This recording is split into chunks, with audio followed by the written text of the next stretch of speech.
This episode of Literary Treks is brought to you by Audible.com, offering more than 180,000 titles for smartphone, tablet, and desktop. To get a free audiobook of your choice and to help Trek.fm at the same time, visit audibletrial.com/Trek.fm. And also by Enterprise in Space, an international program of the nonprofit National Space Society. Find out how you can help science and education and become a virtual crew member aboard the NSS Enterprise Orbiter by visiting enterpriseinspace.org. And if you want to join the conversation and share your thoughts on this episode, join the Babel Conference, our listeners group on Facebook. Just type BABEL into the Facebook search field. We look forward to seeing you there. Hey everyone, I'm Rod Roddenberry, and you're listening to Trek.fm.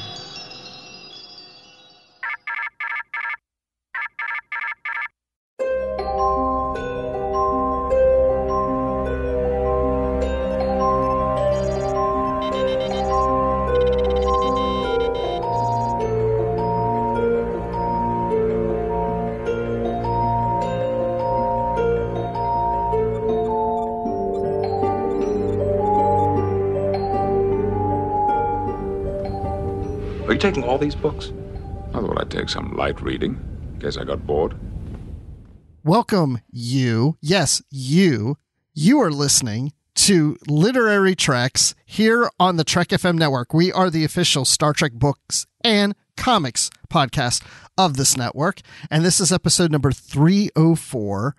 And with me, like, well, he always is Dan Gunther. Dan, what are you up to? I'm sitting here on this lovely day, looking out my window at my blossoming apple tree, thinking about Star Trek novels. It's a great day, and this is the highlight of that day. I've never thought about looking at apple trees and doing Star Trek novels at the same time. It's the kind of groundbreaking things we're doing here on Literary Treks. That just reminded me when I was in college, my first couple years, I was going to this satellite campus, and right outside the door of one of the doors of the building that we were in was an apple orchard, and you could just walk right over and pick an apple and eat it. Nice. It was pretty cool. Yeah. Oh, that sounds great. You can't say that about every college you go to, you know? That's true.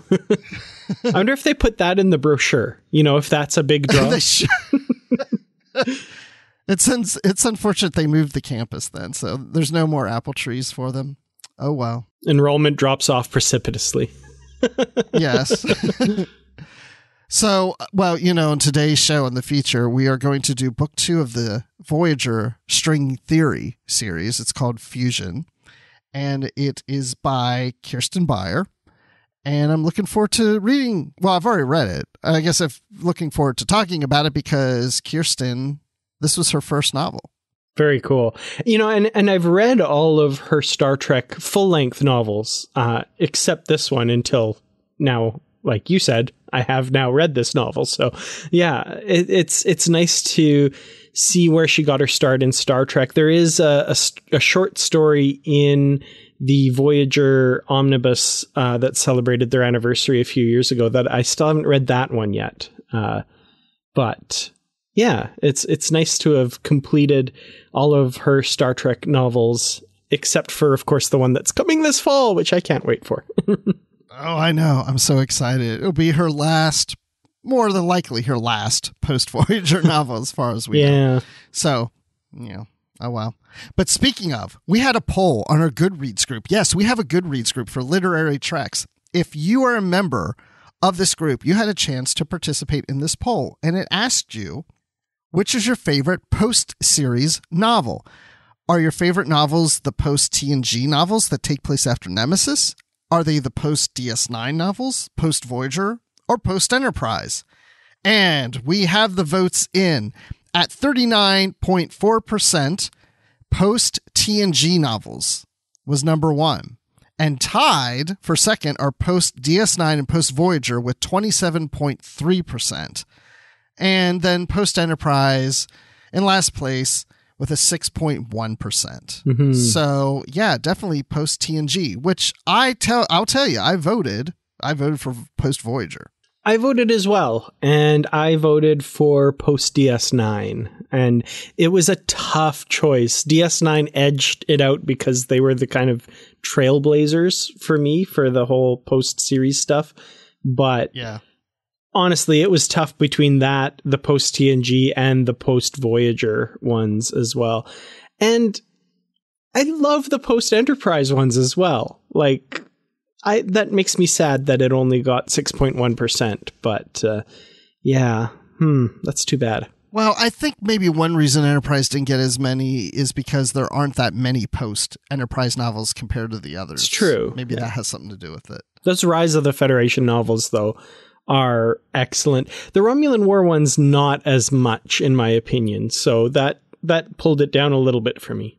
You know, it's funny you say that because every time I think of post-Enterprise novels, I think Rise of the Federation. I'm thinking everything after 2161. But yeah. I shouldn't be. I should be even thinking about, like you're saying, the Romulan Wars. But for some reason in my mind, I think of that as part of the series for some, like the TV series, even though I know it's not part of the series. But I think of that 10-year period as being like the Enterprise period, and anything after that is post-Enterprise. Yeah, it should have been part of the series, but that's because it got cut short prematurely, unfortunately. Yeah, unfortunately. Oh, well. That's why we have the novels and the comics. And speaking of comics, we do have a comic that was suggested to us by Justin Ozer, who's a listener here on Trek.fm, if you didn't know. And, a couple weeks ago, or a couple episodes ago, we did a celebrity series, Deep Space Nine comic that was written by Aaron Eisenberg. And Justin said, hey, there's another one out there by Mark Lenard. And so it's like, yeah, maybe we should do that one. So we went into our closets and pulled out our issue from 1995 of Blood and Honor, written by Mark Lenard. So pretty exciting, which I thought was interesting that he wrote a Deep Space Nine novel because he wasn't ever in Deep Space Nine. Yeah, this was an interesting project that Malibu did when they had the license for Star Trek comics. And as far as I remember, they only had the license for Deep Space Nine comics, and just for a very short period of time. And I love that they did this because I would not have thought of Mark Lenard writing a Deep Space Nine story either. But this comes out really well, I think. I'm really glad that this was suggested because this was a lot of fun to read. And I don't know all the details behind it, but I'm sure he worked on the story idea and got the writing credit. But I really doubt that he sat there and wrote this whole story by himself, because I can't imagine he was that familiar with Deep Space Nine to write a full story like this. I mean, maybe, but I seriously doubt that he watched it that much. I think he probably worked with writers at Malibu and came up with the story. I'd say that's probably a fairly fair assumption. Yeah, and just to point out also, there was only 2 celebrity series issues, the one with Aaron that we mentioned before and this one. And, of course, both of these people have passed away. As a matter of fact, it was the next year that Mark Lenard passed away after this issue came out. Yeah, it's kind of... It's interesting to realize that this was his last foray into the world of Star Trek, and that it came so shortly before he passed away as well.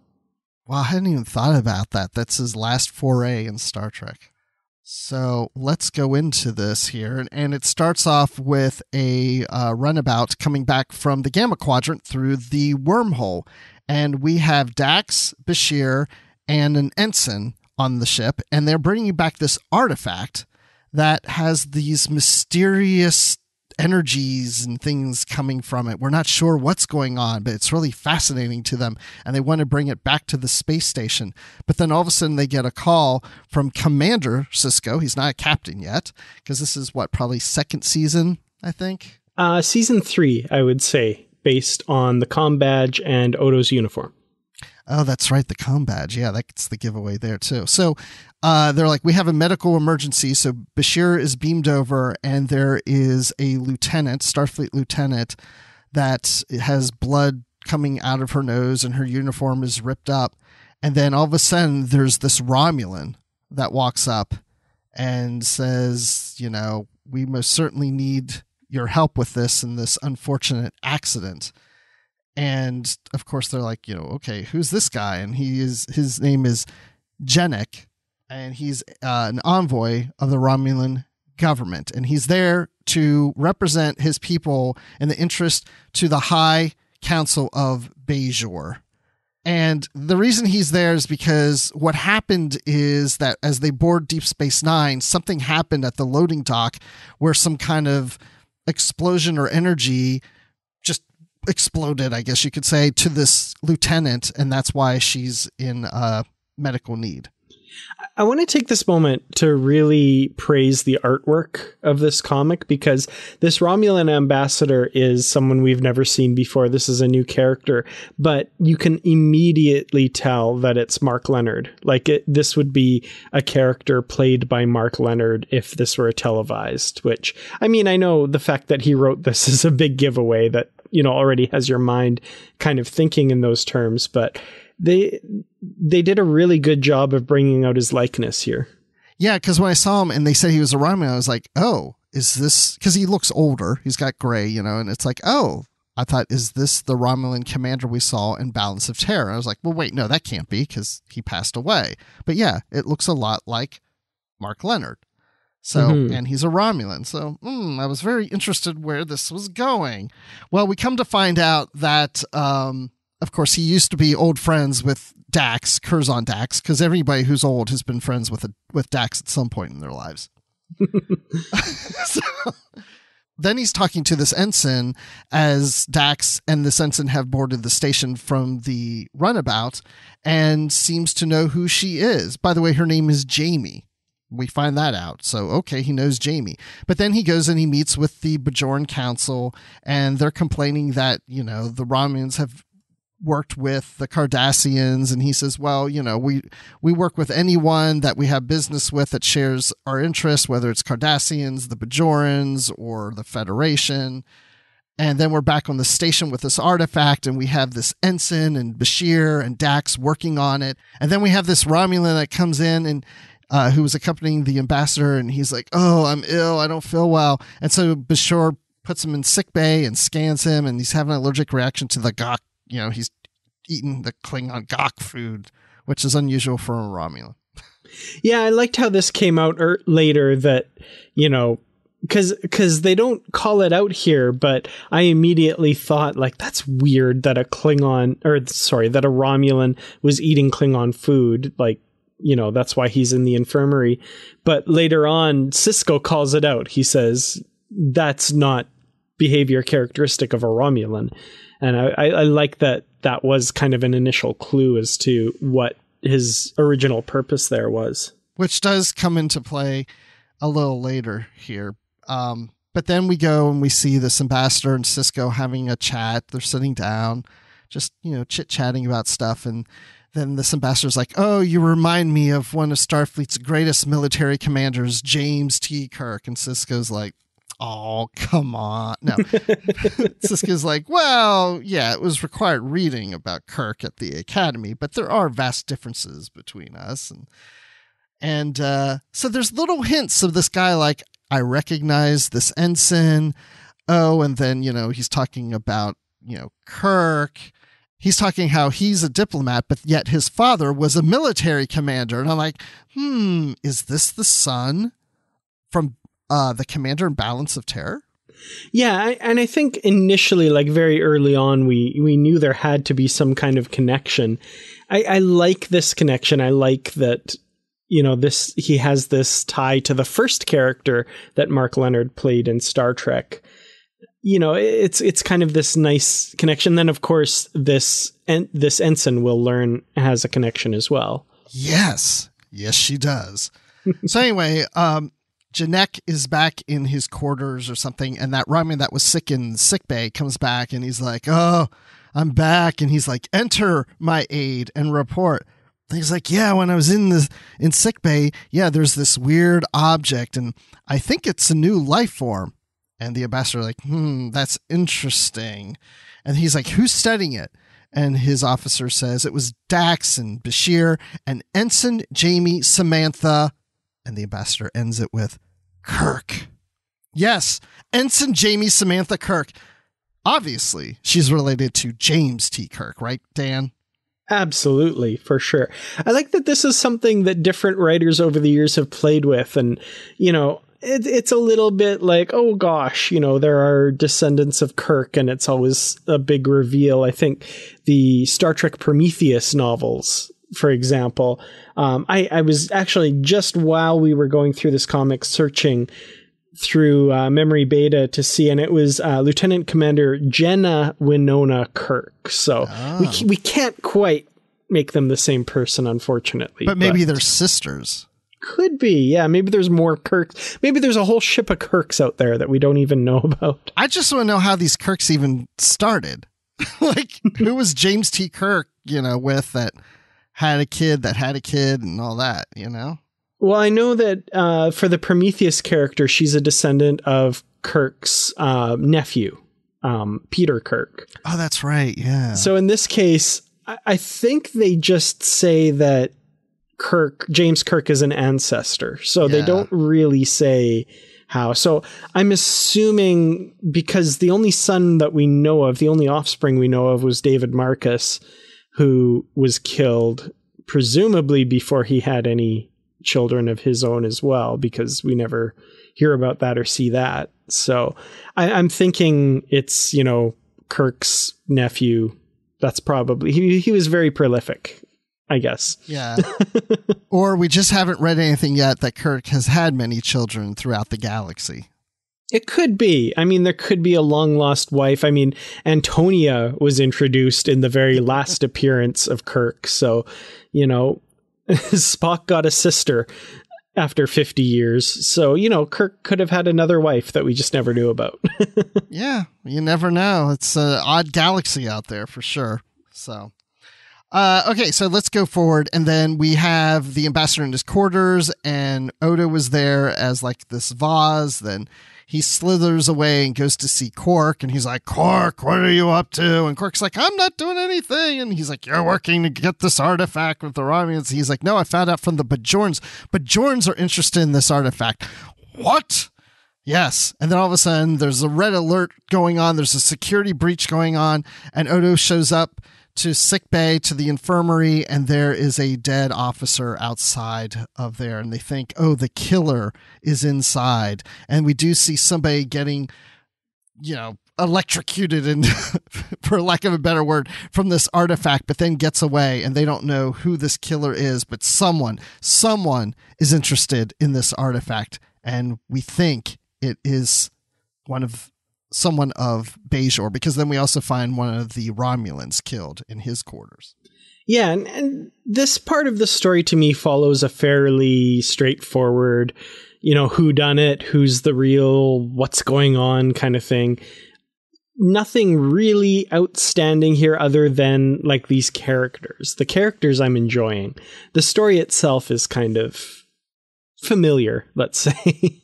Yeah, familiar. Yeah, I would go with that. And Sisko's talking to Kira, and she's like, yeah, I think it might be some Bajorans may be involved in this, because anything that's coming through the wormhole could be very sacred to them. So this artifact is probably of some importance to some Bajorans. And then we're in Quarks, and we have Ensign Kirk there having a drink, and then the ambassador sits down with her, and he starts telling her, oh, we have so much in common. And she's like, well, this is my first deep space assignment. And no, she doesn't talk like that, or maybe she does. But anyway, so we're getting more hints, like he knows who she is. She doesn't know who he is, what's going on.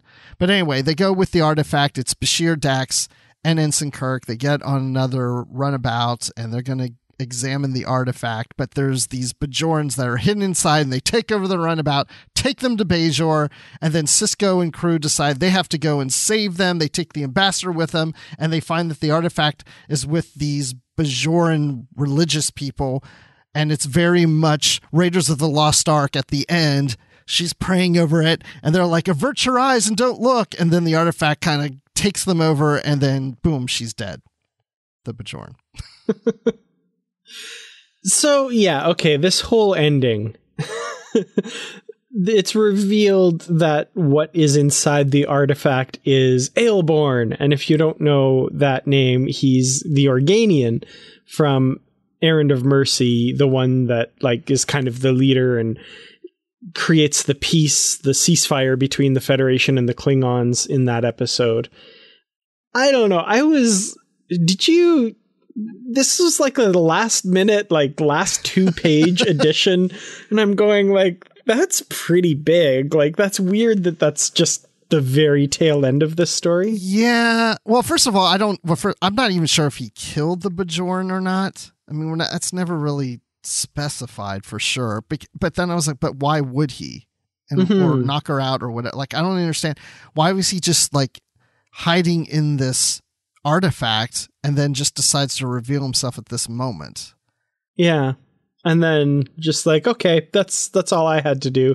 See yous. Yeah. And he said that all his people are gone because they, expended all their energies in creating peace. And he's all that's left. And he's here just to make sure that the Romulans and the Federation are along the same path. And of course, then the ambassador goes to Ensign Kirk, Jamie Kirk, and says, join me and be my liaison and officer with the Federation. And that's pretty much where it ends. Mm-hmm. That last little bit with the Romulan and Kirk, like that, I like. Like, I think that's a nice little touchstone. And then, of course, the reference to Spock at the very end, who is, of course, on Romulus trying to do unification between the Vulcans and Romulans.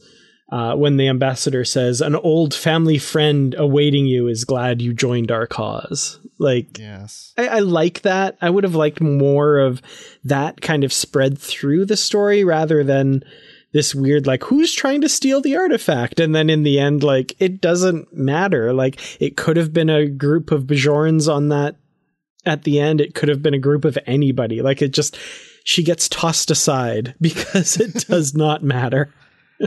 No, but I mean, I thought it was good. I thought it was fun.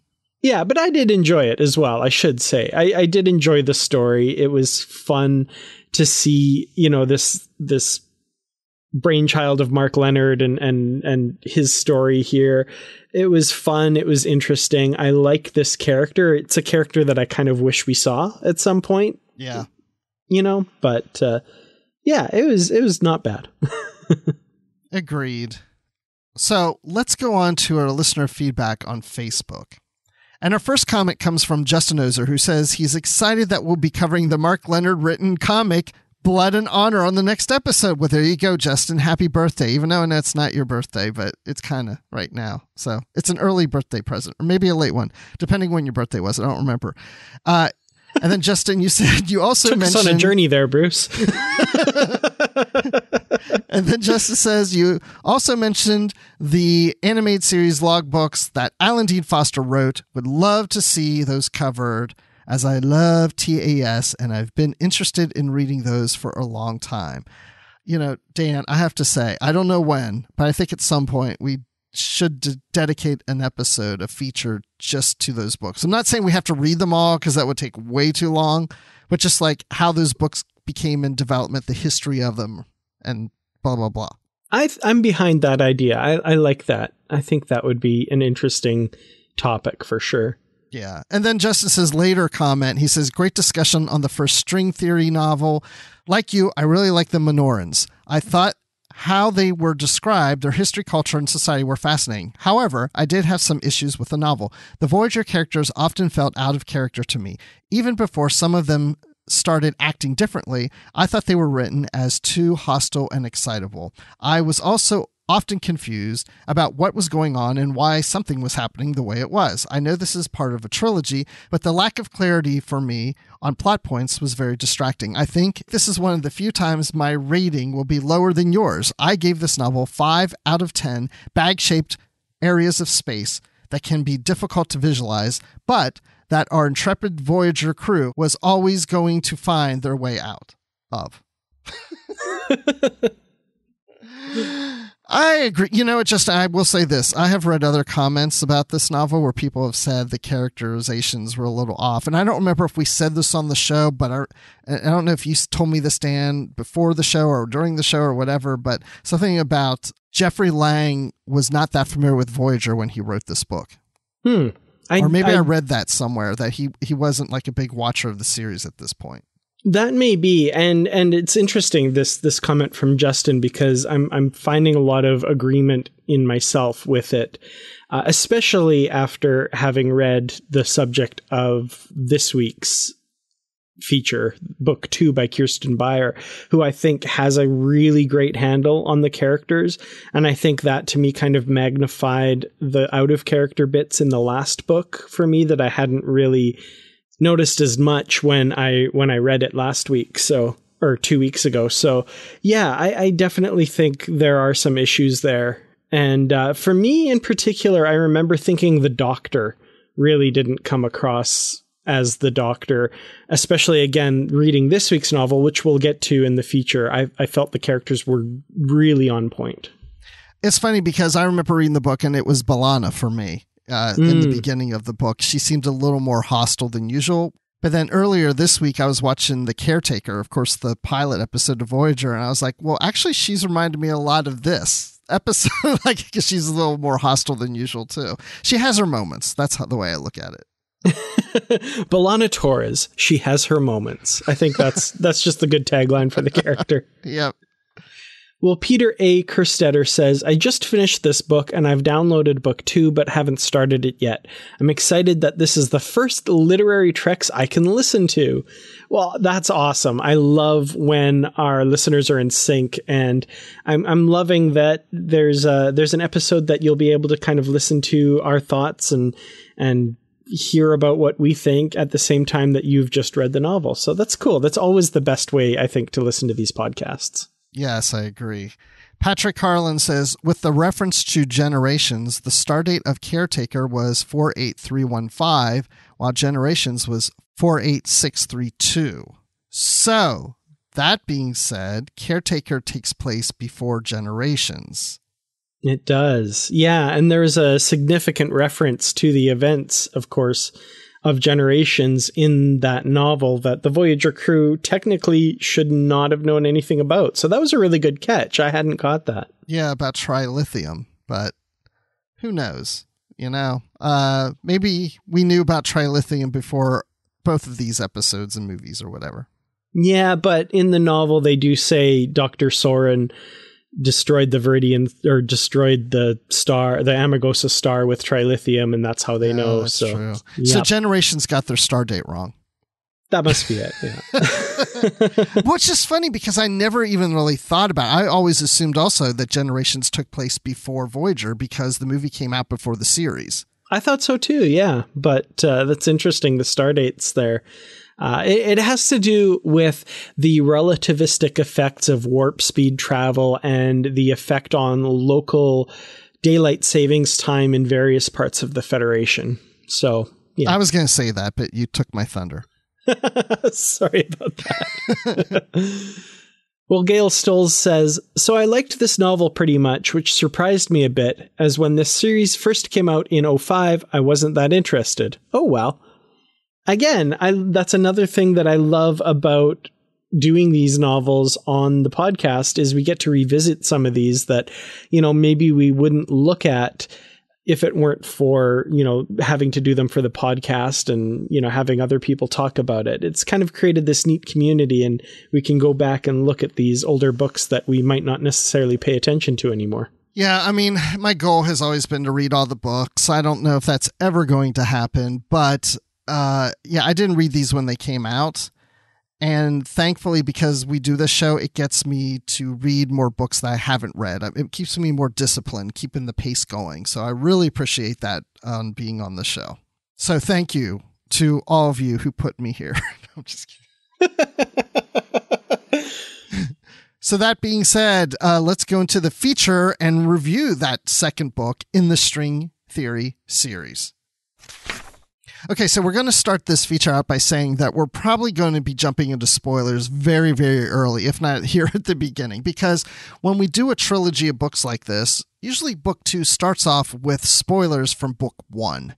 So I'm just going to put it out there right now. If you're not wanting to be spoiled about this book, I would suggest then not listening now, read the book, and then come back later, and then you can enjoy the whole freaking feature of this glorious analysis that we're going to give this. I shot JR. Sorry, I thought we were getting into spoilers. My bad. I don't know. I just woke up from a dream. I was in the shower. Okay, so when we last left our characters in book 1, Tuvok was missing, and a new singularity appears, this micro singularity. So that's where we left off, and now we're in this book, and we find out that Tuvok is actually cruising around the galaxy in his shuttle listening to music. I don't know that I would put it exactly that way, but I like the image you've created. I feel like he's also got a really cool pair of shades on, kind of like Commodore O's, but, we won't go there because that's a whole thing. I don't know. It's something about Vulcans and Romulans wearing shades. That's the thing now. But no, he's in his shuttle because he's heading towards the singularity because he's hearing music in his head telepathically. And he doesn't know what's doing that, what it's bringing him to. But eventually, as he's approaching the singularity, he's bringing his shuttle into, he finds the array that's there, and he's coming towards that. But then at some point, a spore is implanted into his mouth, which is pretty gross. And he starts to begin the process of becoming one with this spore life form. So, Dan, let me just stop right there and just ask you, what did you think at this point? So we should probably say that the reason that this happens is there's a large explosion and Tuvok is mangled almost to the point of complete death, just about. And this life form is supposedly kind of saving him, it seems, at this point. I didn't really know a lot about what was going on because there's so much kind of happening in his head and then in reality as well. So he gets to the station. He's been horribly injured. There's a leg that's been torn to shreds and he's not in good shape. And he feels like he's being carried down the hallway towards where this is going to happen. And he can't see the people there who are carrying him, but he can feel their hands on his back or something. There's a kind of a lot of, like in the last book, in this book, a lot of stuff that's I'm not exactly sure what's happening right now, but I'm sure it will be explained at some point. Yeah, and I think that's one of the things that I dislike about this book. I do like the book, but there's times I'm just confused. It's like the first book. A lot of the series I find to be a bit confusing. And I remember this part with Tuvok was confusing because I wasn't exactly sure what was going on. But yeah, we do find out later in the book, so that helps to clear some things up. So then we have the array, and that he's on, and since the collapse of the white dwarf known as the Blue Eye, Voyager discovers a rapidly growing microsingularity, and then this array. And this array can manufacture and store every single element in the known universe. You can dock any ship in there and it even knows how to repair it. And it can support multiple species. It can create the environment for it to breathe in. And it's very huge, and it's got 2 different parts of it and spokes coming out of it. And it's protected from the radiation, I guess you could say, from the singularity. And it's built from some alien entities that we know nothing about. It's been there for centuries. And it's a very interesting concept because at one point, Voyager does go to the array and docks into it. So it's got to be really large if it can hold the Voyager starship into it. Yeah, a couple things with regards to this array. So first of all, when 7 of 9 is talking to Janeway and saying it catalogs every single element and convert all of them into energy, and its docking bays can hold every single type of vessel. It can produce every single type of atmosphere in the universe. Part of my brain is going how do you know that? How have you been able to catalog all of that to verify when you say it can do every single, but anyway, that's kind of beside the point. Because she's smart. Yeah, I guess so. I just mean on a time basis. Have you checked every single? Anyway, it doesn't matter. But the other thing I notice is very early on, they're calling it an array. And, where have we heard that term used before? And my mind's immediately going to caretaker. the pilot episode of Voyager where we have the caretaker's array. And then later on, we meet another one, a smaller array, Suspiria's array. And my brain is like, oh, why are they using that word? That's interesting. So, we'll get to it. This book does have a link to that story of the caretaker and the Nasine, the species that the caretaker is. But even way before that's revealed, very early on, my brain's already kind of clicked to that because they're using the word array, which is usually not used outside of the caretaker thing. Usually they'd say space station or something like that. So I thought that was a very interesting, deliberate choice early on here. And you're probably not surprised that before the feature here in the show, I mentioned that I just recently watched The Caretaker, and this is why. Because after I read the novel, I was like, I feel like watching it now. So. I kind of wanted to watch Cold Fire, which I watched that too. Oh, you did as well? Okay. That's cool. I was wondering if you would do that. I did not watch either of them, unfortunately. But hey, how was Gary Graham as his non-Soval Star Trek character?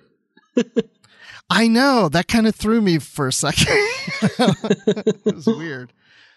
Yeah, so I think it's interesting that they did call it the array at this point. And you're right. It's kind of a clue as to, from the caretaker, for example. But yeah, that plays into this, of course, later on. Now, there's a prologue to the novel, and it's the Monorhan and of the 14th tribe where they left their home 50 years ago on a ship, which we learned in the previous novel. And they are looking for the city of Gramadia. And the city for the final battle is between the all-knowing light and the others. That's what's going on in the city. That's what they're looking for. But instead, as they're traveling to the, quote, the city, they are insulted by parasites. And in a sense, the array is the city. Or so we think maybe. It's alluded to it could be, but I'm not really sure it really is. Because it's kind of like folklore about their history. So Asilia, who we're learning this story from the prologue and then later in the book, she's the leader of the tribe, and she protects herself because as her crew and her people are getting attacked by these parasites, she thinks that they are dying. So she then saves herself because, these beings are very telepathic, that then she's able to integrate herself and transfer her consciousness into the organic circuitry of the ship, which I thought was really interesting because later in the book, we have Voyager on that ship. We have B'Elanna and Seven, and they're interacting with the ship, and it's really the Cecilia person. Which is, something that I kind of hadn't thought of later on in the novel as we're learning kind of the backstory of all this and how this happened. So that added an interesting element to Seven and B'Elanna's experiences on the ship, which, again, like so much in this novel early on, is really confusing and you don't know what's going on. And then kind of with the context you get later, you kind of, oh, okay, I see how that's working and how that all fit together. I almost wonder if this would have worked better with maybe a little bit of a less linear storytelling, if there was more flashback type stuff rather than just kind of going through it. Because by the time I get to the end of the novel, I'm kind of forgetting some of the stuff that happened at the beginning. And at the beginning, I'm so confused. I don't know what any of it means. Yes, that's how I felt too. It was so confused at the beginning, and now it's playing out and making more sense towards the end. But then because, you're confused, it's hard to remember certain things. It's one of those things where, and I didn't have time, where I wanted to go back and reread it or skim through it, Yeah, I did not have time either, and I feel like it would have been really beneficial if we could have done that. Yes. Well, let's go to another character in here. You mentioned about the Nasine, which is the species of like the caretaker, for example. And this one shows up on Voyager as the image of Janeway's sister, Phoebe, which I thought was interesting. So Janeway walks into her cabin, and there is her sister. And talk about being confused. Janeway walks in. She's like, Phoebe, what are you doing? Hey, how are you? And they're just having a conversation. I'm like, wait, why does Janeway think Phoebe's like on the ship with her? She's not surprised by this. Well, we've come to find out that the Nasine entity is able to go into Janeway's mind and make Janeway thinks that she's always been there. And she does that with all the other crew. She convinces all the crew that the sister of Janeway has been on the ship the whole time since they left the Alpha Quadrant, which I thought was pretty funny. Mm-hmm. I actually really loved that part of the story. I thought that was really cool, how you kind of gradually start to realize, oh, all of the crew thinks this is okay and normal. And then it's only after you see that you get the internal thoughts of Phoebe saying like, oh, I've been able to alter the memories of the crew and it seems to be working and blah, blah, blah. I love that. I thought that was a really cool part of the story.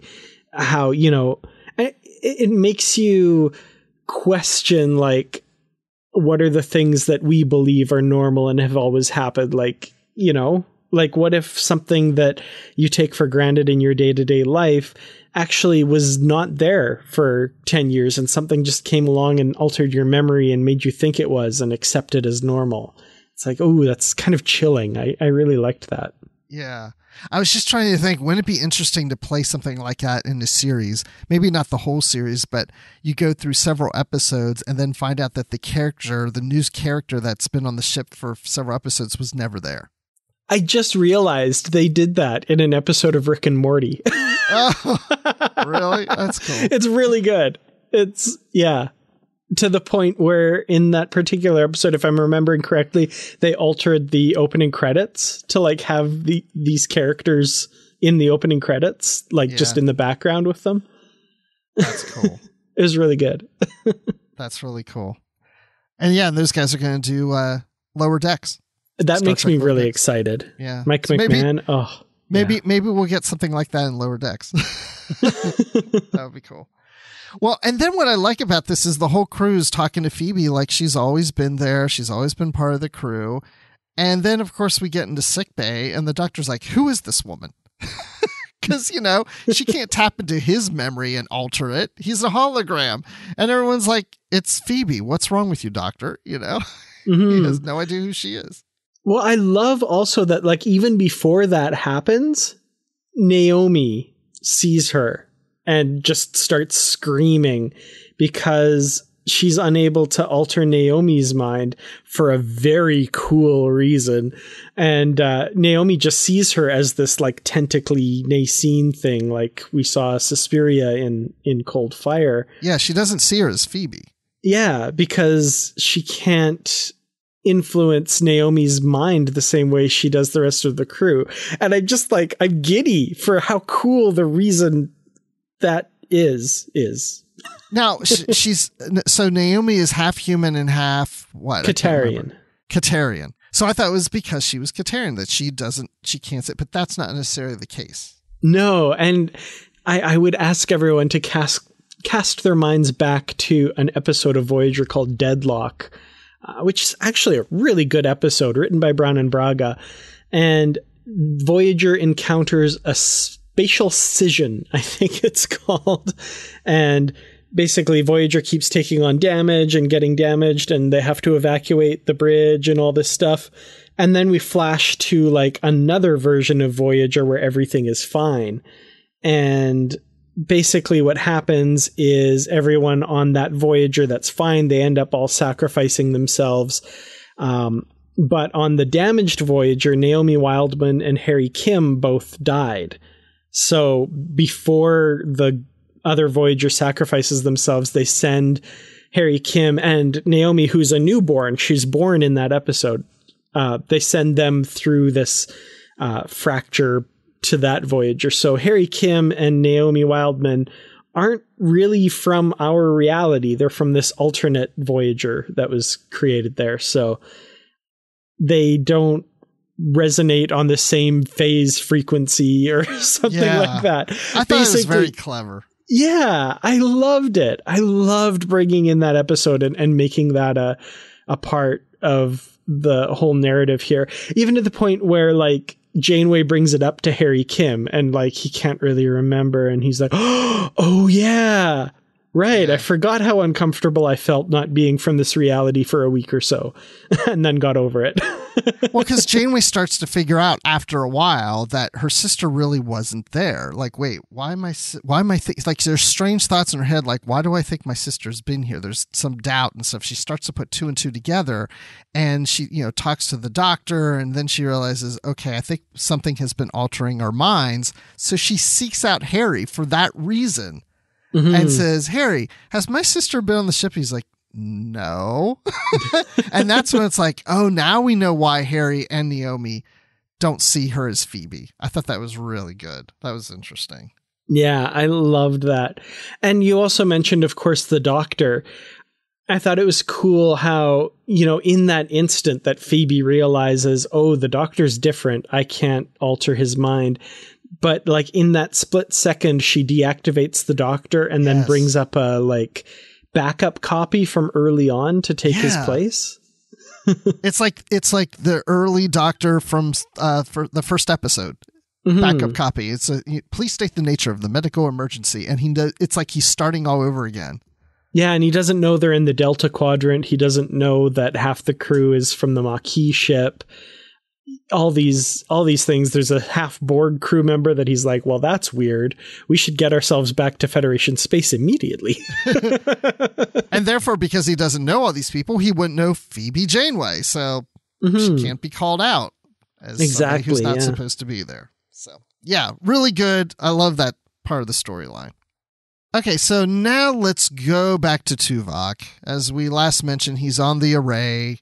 He was dying, or he was critically injured, and he's got the spore that's really bringing him back to life in a sense, but also merging with him. It's creating a new life form. And when Voyager arrives in the array, they go searching out for Tuvok. They get Tuvok, bring him to Sickbay. We're able to then switch back to our original doctor at one point during this whole process. And because the original doctor that is the backup copy says, oh, there's nothing I can do for him. He's going to die. And he's like giving up. And I think it was it was Seven that was able to get the original doctor back and start working on Tuvok. And as he's working on Tuvok to try to save his life, Tuvok doesn't want him to. And Tuvok, being the security officer, was able to deactivate the doctor. He has a certain code where he could deactivate the doctor and the doctor not come back, because he didn't want the doctor to save him life. He wanted to die. He wants to achieve Kol-ut-shan, which is Idic. Yeah, because these parasites, these spores, are actually kind of combining with the people they infect and kind of, I don't know, making them at peace with the universe, at one with the, it's kind of, there's a little bit like a Nirvana type vibe going on here. This was a little confusing to me. I mean, it's what you're saying, the becoming one, all that made sense to me, but I just didn't really understand why. Mm-hmm. And it was kind of, I think they were kind of linking it to like a greater understanding of the universe. For example, like right now I'm watching Stargate, and at one point one of the main characters dies and becomes ascended, and then I guess the contract negotiations worked out and they come back a year later, but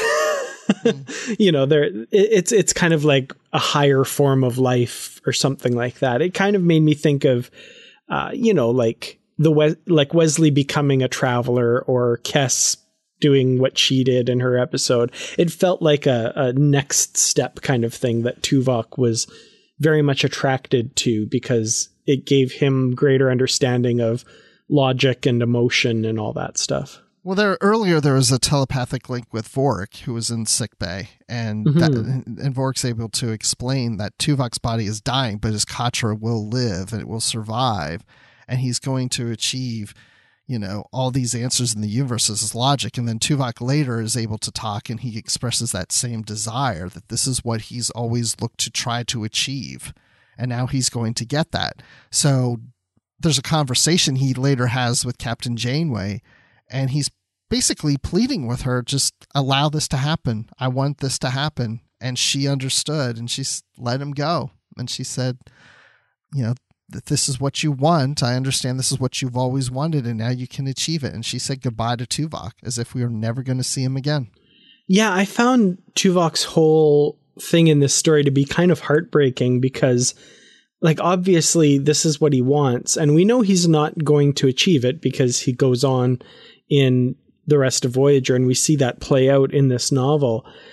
That other character that we talked about, the one Monorhan who hadn't been taken over by these parasites, the one who downloaded herself into the ship's computer, Acelia, basically she's been interacting with the Voyager crew because they've managed to get her consciousness into a holographic body to be able to talk with her and find out, what things are going on from her perspective. And there's a great scene between her and Tuvok, where Tuvok is kind of channeling the essences of the other Monorhans who had crossed over, who had become one with these spores, and proves to her basically that they are all still alive. And there's one in particular who means a great deal to her that kind of speaks through Tuvok, and that helps her to realize the truth that all of her countrymen aren't dead. They're existing in this other state. And Tuvok basically sacrifices his opportunity to become this higher life form or whatever in order to kind of pass that spore from him to her so that it can merge with her consciousness now that it's like fully grown thanks to being a part of Tuvok's body. It doesn't need her body because she doesn't have one.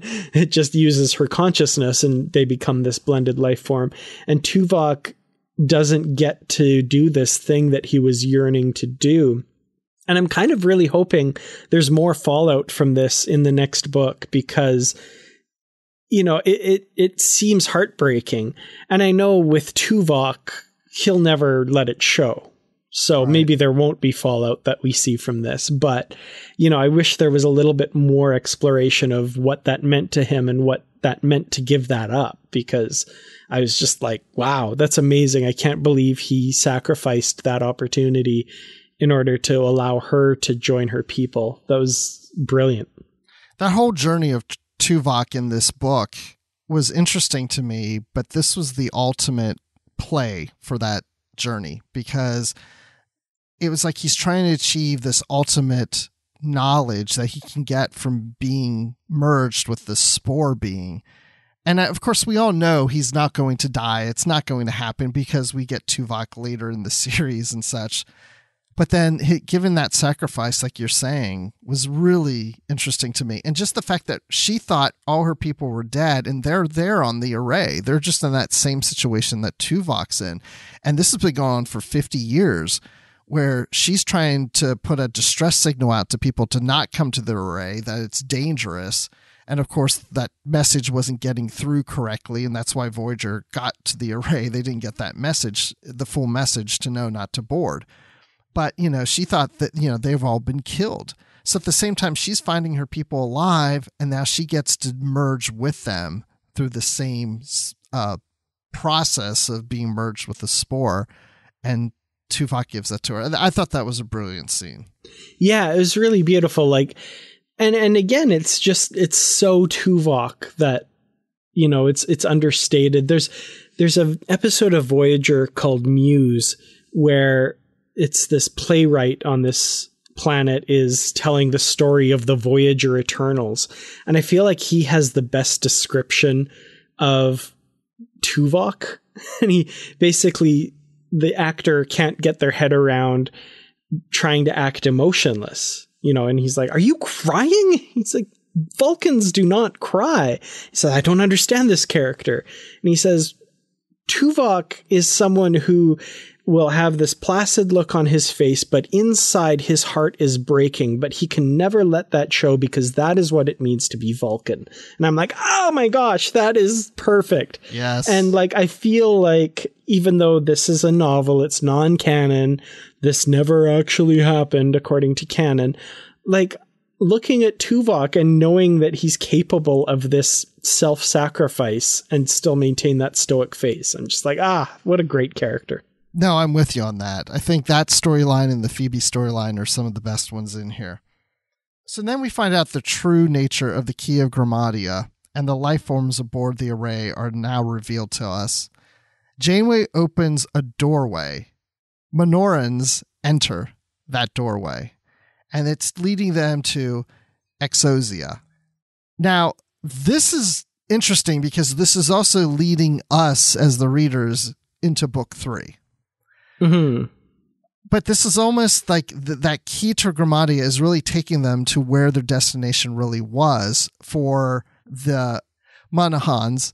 But at the same time, this is where the Nasine came from or trying to get to themselves. That the spores were really supposed to be there for the Nasines to merge with, but it ended up being the Monorhans that merged with them instead. I thought that was interesting too.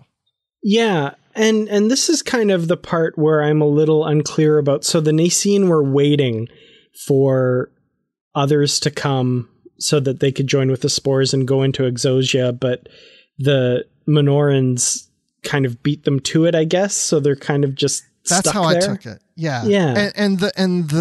And the Nasines that we know from the Voyager series that we talked about earlier are part of this group. They just happened to be somewhere else. They weren't here because they were, helping the Acampas.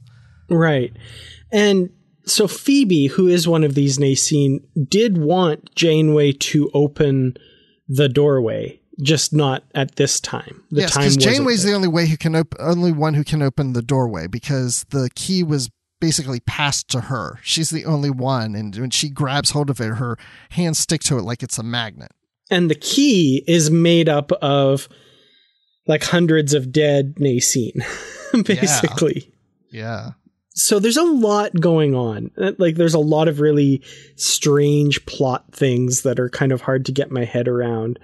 What I'm really connecting to in this story, even at this part, are the characters. Yes. So I feel like Kirsten Beyer just has such a strong grasp of who these characters are. And like, there are all kinds of things in this novel. So there's the strength that Janeway has at this pivotal moment. There's the obvious attraction between her and Chakotay that gets played on a few times that, JC shippers will absolutely love in this novel. There's the Doctor. I think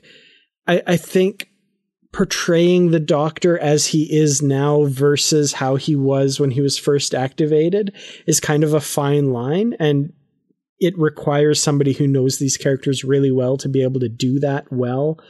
And, even Chakotay and Harry Kim, who during the series I felt were kind of like characters, I think the hints are here that Kirsten Beyer really gets how to make these characters compelling.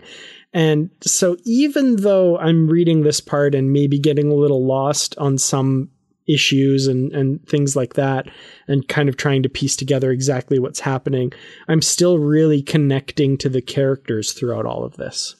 Absolutely. I'm with you on that.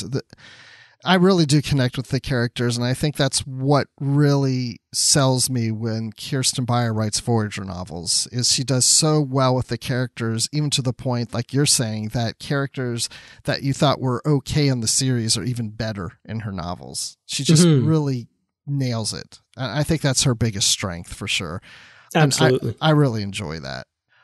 So let's go ahead and go to this cliffhanger ending, because I don't think there's a lot we have to talk about Exosia, because it's, I think, something we're really going to start to understand better and explained more in book 3. That's where this is really leading us. So Harry Kim and Tom Paris are now missing.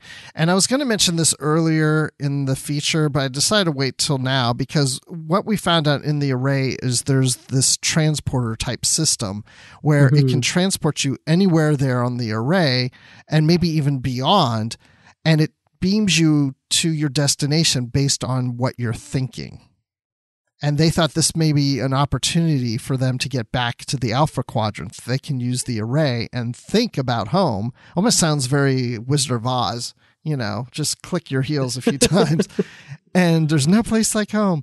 And then all of a sudden, they're testing this out and they're on a shuttle and they're missing. They're gone. And of course, that's a cliffhanger that we're going into with book 3. Mm-hmm. Yeah, and this is something that they don't know where they are at all. Like, they haven't been thrown like an unimaginable distance that they just like can't get there. They don't know where they are. So they were in a shuttlecraft and they were testing this system that they had been doing successive tests, and they'd been successful with different probes and stuff, but they disappeared and then the system melted basically. Yeah. So yeah, they're just totally gone apparently. And I'm assuming, of course, we'll find them in book 3. We see them at the very end of the novel, right? And they're like, is there a doorway or something? I can't remember. I can't remember. It sounds right, but I can barely remember. That's bad. We should, anyway. Yeah. Oh, wow. Well, and then you mentioned also here in the notes that the Doctor, we think, is in Exosia. Yeah, and I was kind of unclear on how he got there. I am too. There was they said something about it sucked up all the anything with that used photonic energy. Yes. Was like turned off or it took the energy from it. So like all the lights went out and all the holograms and everything went out, and then they came back except the Doctor. The Doctor stayed wherever it sucked him. Yeah. And apparently at the end, it seems like they're implying that that's Exosia that he is in now. Yeah, that's how I took it too. And he's on the cover of book 3. Yeah. So again, Tuvok went missing at the end of book 1, and then we get his story. The Doctor goes missing at the end of book 2, and now we're going to find out what happened to him, I guess. So. Well, and Harry Kim and Tom Paris are missing too, so they should be on the cover. And this is when Harry Kim's like, see, again, I'm being shortchanged. Why is it always me? The Doctor doesn't even have a rank, and he still, gets top billing over Harry Kim. The Doctor doesn't even have an official name. Oh, wow. So at this point, yeah, I mean, I think we just say what we think our ratings are of this, Stan. So where do you stand? Yeah, I enjoyed this one for the most part. I think, like I said, it was the characters that I really connected to. It kind of reminded me of how good Kirsten Beyer is at writing these characters and making them compelling. And maybe I'm being too harsh on Voyager, but I mean it when I say making them compelling, because a lot of times in the show, a lot of these characters weren't that compelling to me. So, I really do appreciate what Kirsten Beyer does here. And I really connected to them here. I loved the stuff with Phoebe Janeway. I thought that was really fascinating. More so when she was maintaining the ruse rather than when she was out as an Asine. Yeah, I agree. I thought that was really interesting. And little things like the things with Naomi and Neelix, like all the just little character interactions, little character notes that I absolutely love. So the story may be a little confusing. I kind of mostly followed what's going on. I get where the peril is. I get who the kind of good guys and bad guys seem to be and all that stuff. So I'm generally following, but what I'm really connecting to is the characters. So for that reason, I think I would have to give this one 4 out of 5 piles of discarded worm spore things, which is really weird. That is weird. Yes. Yeah. This really confuses me. There's a part of me that says 4.5 out of 5 because, like you're saying, the characters are spot on. I think there's so much going on here that's really interesting, but at the same time, I'm a bit confused. I'm having a hard time even talking through this book because there's so much depth and it's so dense with all the stuff that confuses me in some ways. And it's just like, I don't even know where to take it. But at the same time, I find it really interesting. So you know what I'm going to do? I'm going to put this one at 4.25 keys to Grammadia. That, you're almost at Grammadia. The key almost works, but there's a part of it that's just not working quite right. It doesn't open the door the whole way. So the door's only open about 4.25 out of 5 on it. Yeah, something like that. Yeah. Gotcha. Yeah. No, and I mean, as much as it pains me to say it, like, I give this one 4 out of 5, and it almost retroactively makes the last book a 3 out of 5 to me. I gave it 4 out of 5 in that episode, but like reading this one, I feel like it kind of adjusts that one back a little bit. And I hate to say that because I did enjoy it as well, but it's like reading this one reminded me, oh, this is how good these characters can be written. I can see that. Makes that, sense. but it does not lower book 1 for me. Book 1 and book 2, I think, play really well. I guess my interest and my confusion is about equal between them, but I do think I like the character moments a little more in this one than that one. But that's why I would give it a little edge up. But to me, they're fairly similar. Yeah, maybe like a 3.5 and a 4 or something is kind of where I'm at. But yeah. Okay. Well, it'll be interesting to see where we land with book 3, because that one's written by Heather Jarman, and I don't know if I've even read a Star Trek book by Heather Jarman.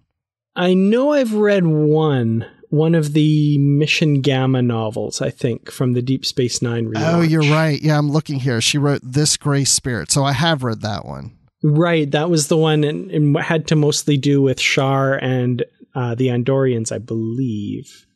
Or it had mostly to do with Shar, sorry, and something like that. Yeah. I think he's on the cover. Yeah, he is. Yeah.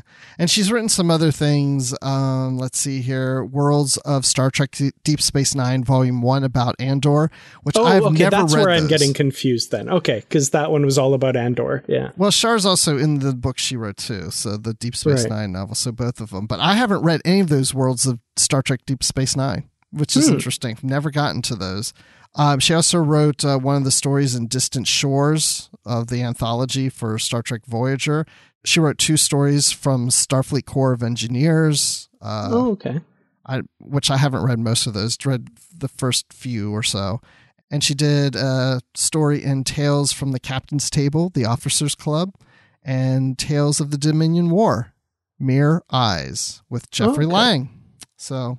So the Captain's Table one I would have read, but I don't remember it off the top of my head. Yeah, same. So I'm looking forward to that. So that'll be on our next episode, and then we'll be done with the trilogy, and we can evaluate the whole trilogy as a whole. I'm looking forward to that. It was a lot of fun to be able to go back and see Kirsten Beyer's start in the Star Trek novel arena and, you know, get some context for the books of hers that I love. I absolutely love in the Voyager relaunch. So it was really cool to see her tackle the characters as they were in the series. Yeah, I love reading her first Star Trek Voyager novel. So that was really cool. And how she did, of course, as always, a really great job with it.